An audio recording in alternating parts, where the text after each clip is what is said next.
السلام عليكم ومرحبا بكم في قناة شيوات وحلويات ام رميسان. اليوم غادي نوجد معكم معقوده في الفران اللي غادي نحتاجو فيها. عندي هنايا 4 ديال البطاطا اللي تنكون سلقتها معكتها مزيان وهي سخونه باش تتمعك لينا. تنضيف عليها الفلفل الاحمر والابزار والثومه والكمون والملحه قليل من الخرقوم. تنزيد قزبر ومعدنوس اللي قطعتهم رقاق،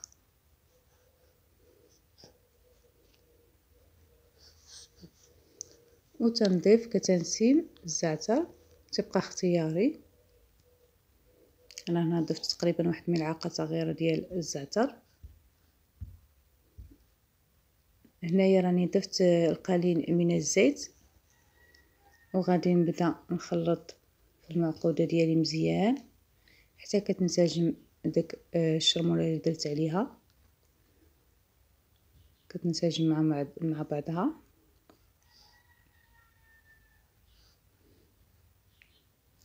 هنا كي شفتوا معايا من بعد ما خلطت المعقوده ديالي مزيان كنحتاج هنايا القليل من الزيت باش ندهن يديا باش ما تلتصقليش، وواحد اللاطه اللي غادي نبدا نحط فيها المعقوده ديالي. كندهن يدي فقط المره الاولى وكنبدا نكور على هذا الشكل هذا المعقوده وتنبسطها. تنحاول انني نقادها باش نجيبها دائريه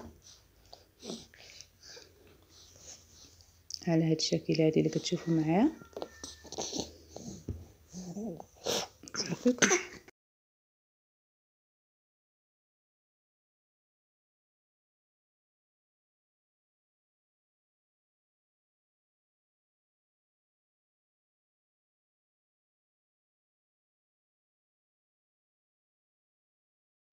كنستمر بهذا الشكل هذا حتى كنسالي المعقوده ديالي كامله وكندخلها للثلاجه تقريبا واحد ساعتين هكاك اولا ساعه ونص عاد باش يمكن لينا نخدموا بها باش كتجينا شاده في راسها.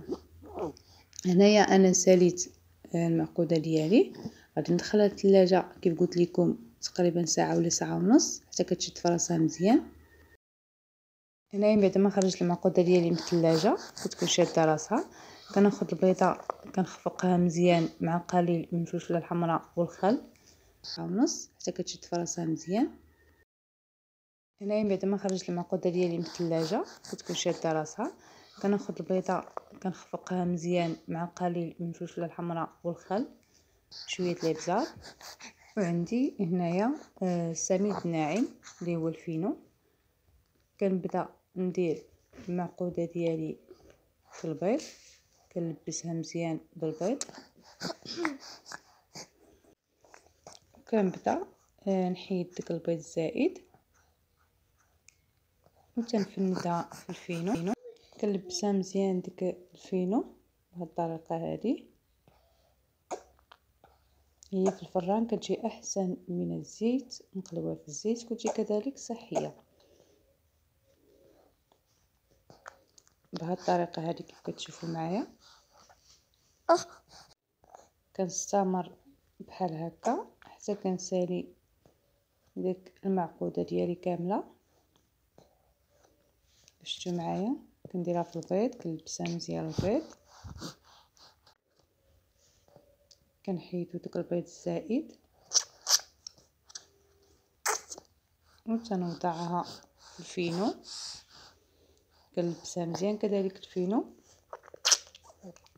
الطريقه اللي هي سهله.